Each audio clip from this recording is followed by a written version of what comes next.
Qu'est-ce qu'il y a, Julien? Il y a un problème? Non, non, rien, Marie, rien. Juste un détail. Je crois que j'ai oublié d'éteindre la lumière en partant. Le mieux est procéder à la vérification de vos titres de transport et réduction associés. Par courtoisie, je vous remercie de mettre vos téléphones en mode silencieux et de passer ou recevoir vos appels depuis les plateformes. Mesdames, Messieurs, vos baristas vous attendent en voiture 4 et 14 pour vous proposer une offre de restauration à réserver en ligne. Un train, une gare, deux femmes et un homme qui prend le train avec l'une et continue de regarder l'autre qui reste sur le quai. Le train démarre, emportant avec lui ce qui aurait dû être dit. Qu'est-ce qui aurait dû être dit et que vous avez laissé partir dans ce train à la Warou? Tant de choses auraient pu être dites. Et je crois surtout que ce train emporte avec lui une véritable bombe, une bombe à retardement. Pourquoi? Alors, cette bombe à retardement, comme son nom l'indique, est programmée pour exploser à un moment donné. Mais sauf que personne ne sait.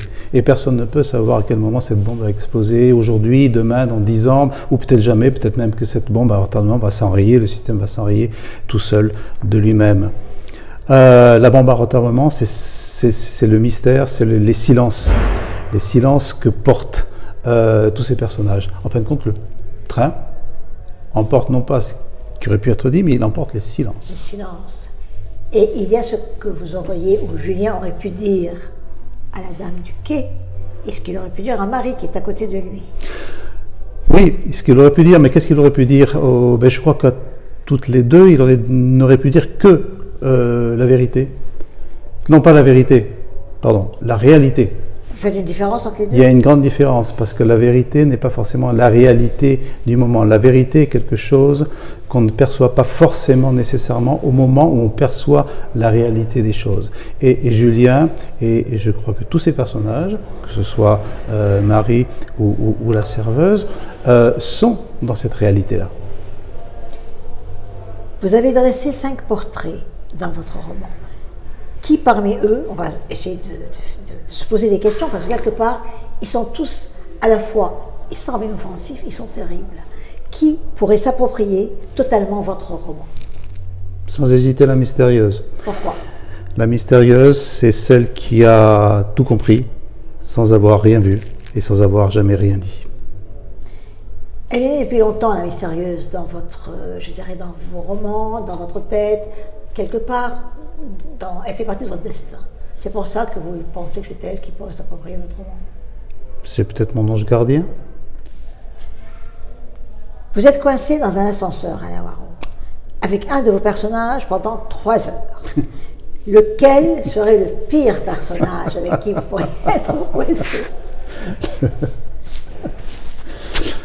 Tant pis pour ceux qui ne seront pas désignés, ou tant mieux, c'est Louise. Parce que Louise, c'est le seul personnage qui est capable de faire croire à tout le monde que je n'existe pas, que l'ascenseur n'existe pas, et donc que forcément, le réparateur ne viendra jamais. C'est terrible. Ben oui, parce que... oui, c'est terrible. Si Cendrillon, c'est moi, était une saison, ce serait quelle saison pour vous qui avez écrit 4 saisons plus une? Au risque de plagier, je dirais une saison en enfer. Pourquoi? Mais je l'ai déjà expliqué, pour moi c'est Cendrillon. J'avais appelé ça une farce tragique. Parce qu'il y a les deux aspects, le côté farce et puis le côté tragique de la vie.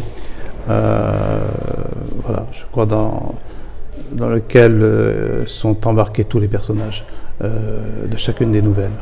On va tomber dans un poncif, mais ce n'est pas grave. La gare, c'est le train de la vie, aller-retour. C'est le voyage. C'est la vie de Cendrillon. C'est la vie de Cendrillon, mais c'est la vie de tout le monde. C'est la vie de tout le monde. Voilà. Cendrillon vit sa vie d'une certaine façon. Tout le monde ne vit pas de la même façon que Cendrillon vit la vie. Mais c'est la vie de tout le monde. Cette petite tendresse que vous aurez pour un de vos personnages, féminin ou masculin, qui serait votre personnage, je dirais, qui bénéficierait d'un petit peu plus de tendresse, peut-être? Ah, là, c'est difficile de faire un choix. C'est très difficile. C'est comme si je devais choisir lequel de mes enfants je préfère.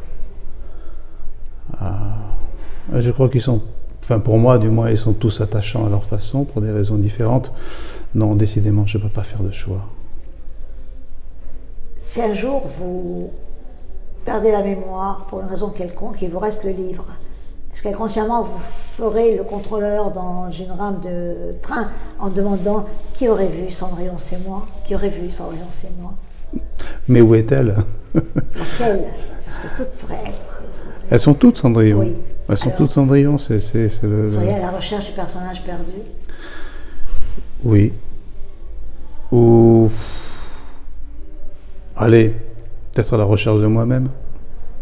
Merci Alain Warraud. Merci à vous. Cendrillon, c'est moi, avec le recul, parce que quand même, ça fait un peu de temps que le livre est sorti. Oui. Et c'est aux éditions Unicité. Et un grand, grand merci. Merci à vous. Et allons prendre le train.